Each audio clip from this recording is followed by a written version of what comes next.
Magandang buhay! Kumusta kayong lahat mga bata? Ako si Teacher Aisa at narito tayo para sa panibago nating aralin sa Filipino. Handa ka na ba? Kung gayon, atin ang simulan. Ngayong araw, tayo ay magtatalakay ng isang bagong aralin at ito ay iba't ibang bahagi ng pahayagan. Pamilyar ka ba rito? Alam mo ba kung ano ang pahayagan o yung tinatawag nating dyaryo? Sa araw na ito ay malalaman natin ang iba't ibang bahagi ng isang pahayagan o dyaryo. Alam naman natin kapag sinabi natin dyaryo o pahayagan ay dito natin makikita ang iba't ibang klase ng balita na nangyayari sa loob at labas ng ating bansa. Tara, simulan na natin!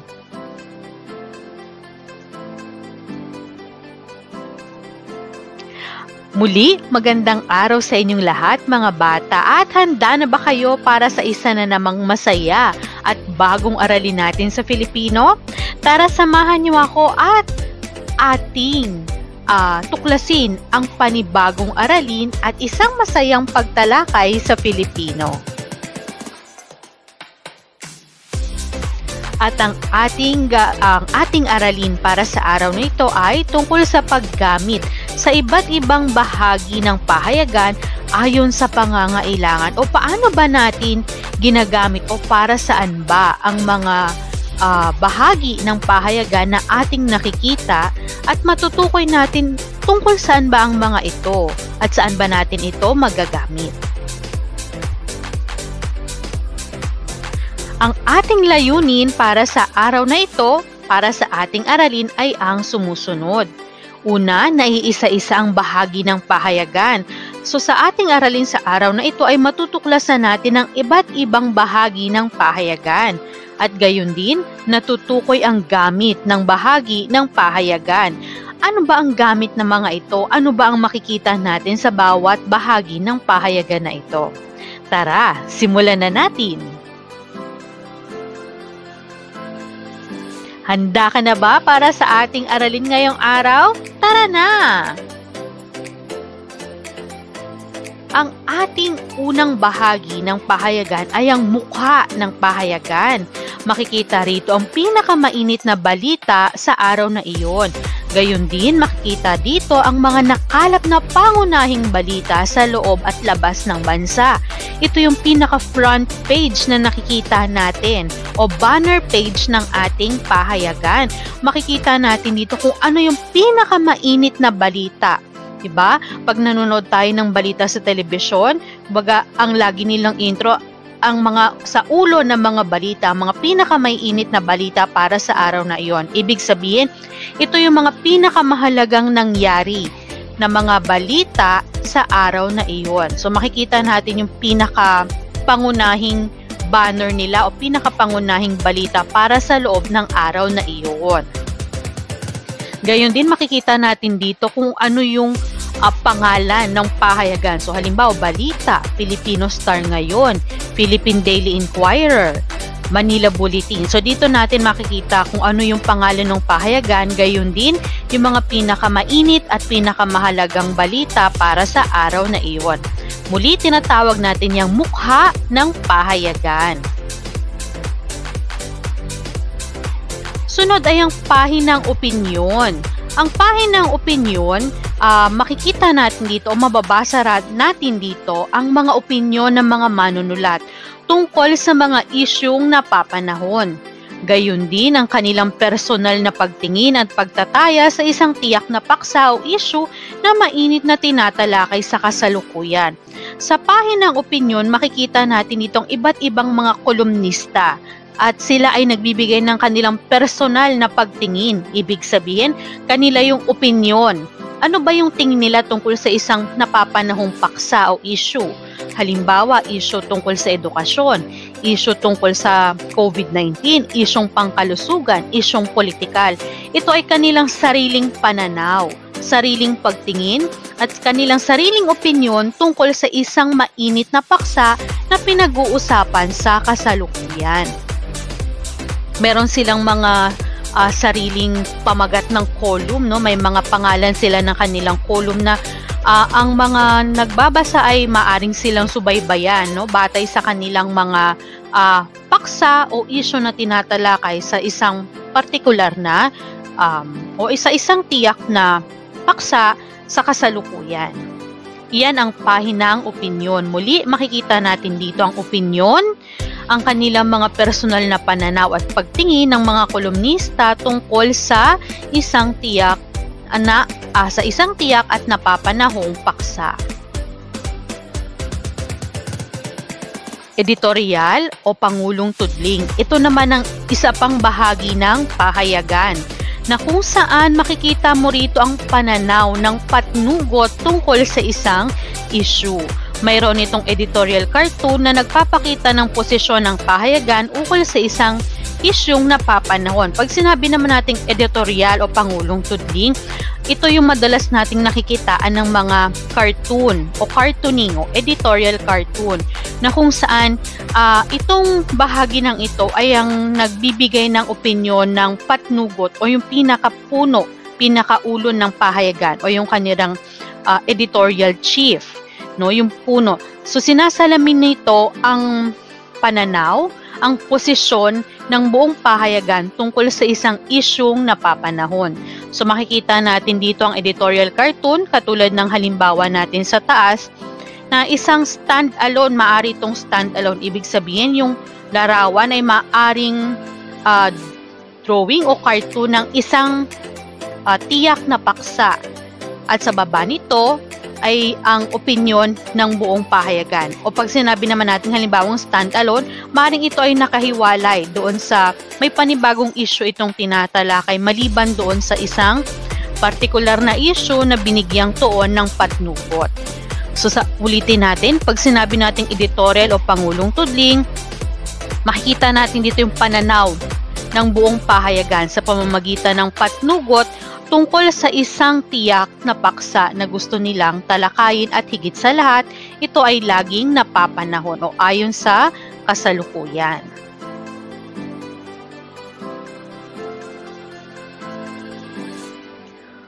Sunod na bahagi ay tanging lathalain o feature page. Ito ay mga kawili-wiling artikulo o kwento na nagbibigay aliw sa mambabasa. Layunin nitong magbigay ng impormasyon sa mas kaaliw-aliw na paraan. Ito ay nagdaragdag ng kulay at nagpapatingkad sa pahayagan.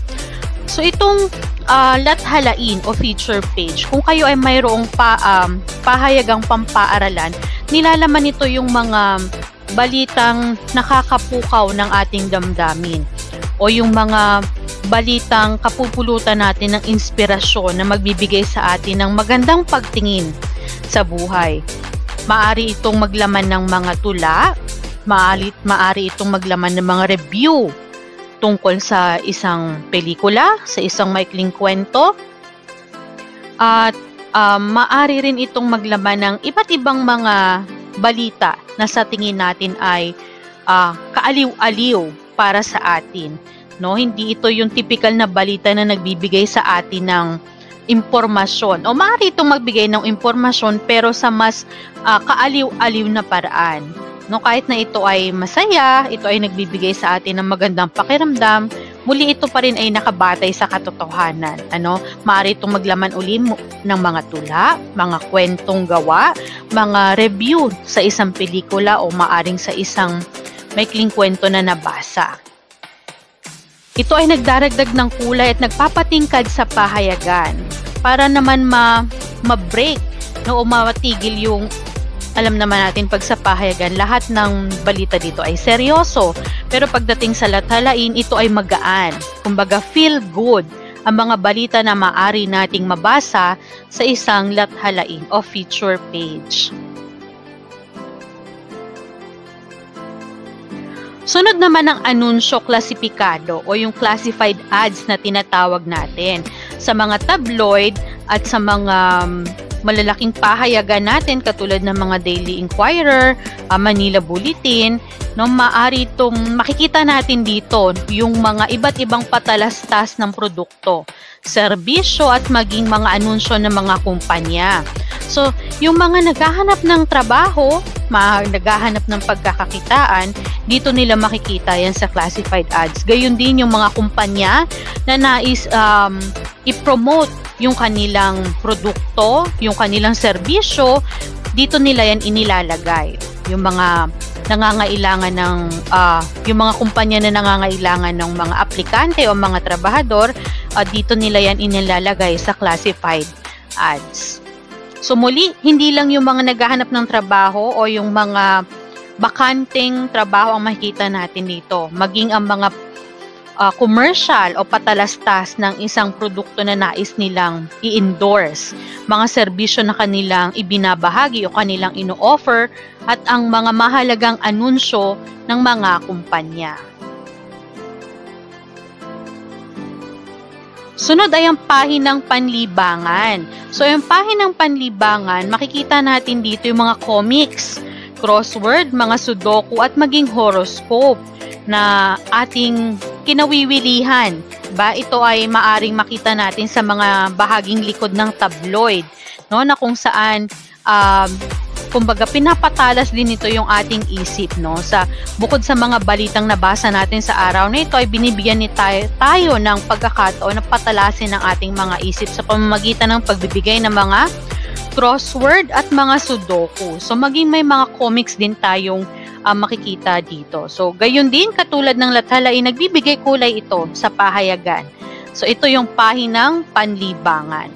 Maaari natin na itong makita sa bandang likod ng mga tabloid, o may hiwalay itong section sa mga broadsheet o yung malalaking dyaryo natin, na pang national, katulad ng mga Manila Bulletin, Philippine Daily Inquirer, The Manila Times, at iba pang malalaking pahayagan. Ang sunod na bahagi ay ang palakasan o yung mga balitang sports o pahinang sports o pahinang pampalakasan. So mababasa natin rito ang mga balita na may kinalaman sa palakasan o sports. So sa pahinang sports, maaari nating makita hindi lamang ang tungkol sa isang sport. Iba't ibang uri ng sport na sa tingin ng mga editor o mga manunulat ay mahalagang maibalita sa ating mga pahayagan. So maaari rin tayo makakita dito ng mga editorial tungkol sa sports, mga balita higit lalo tungkol sa sports, mga lathalain o mga feature story tungkol sa sports. So ang nilalagay sa pinakamalaki, yung pinakamabigat na balita na may kinalaman sa sports. So ito yung pahinang pampalakasan natin, at ito ay makikita natin sa likod ng ating mga pahayagan. Makikita natin yung mga larawan ng mga pinakamahusay nating mga manlalaro o atleta ng bansa, o maging mga atleta ng ibang bansa na sa tingin ng mga patnugot ay nagbigay ng malaking impact para sa araw na yon sa kategorya ng sports.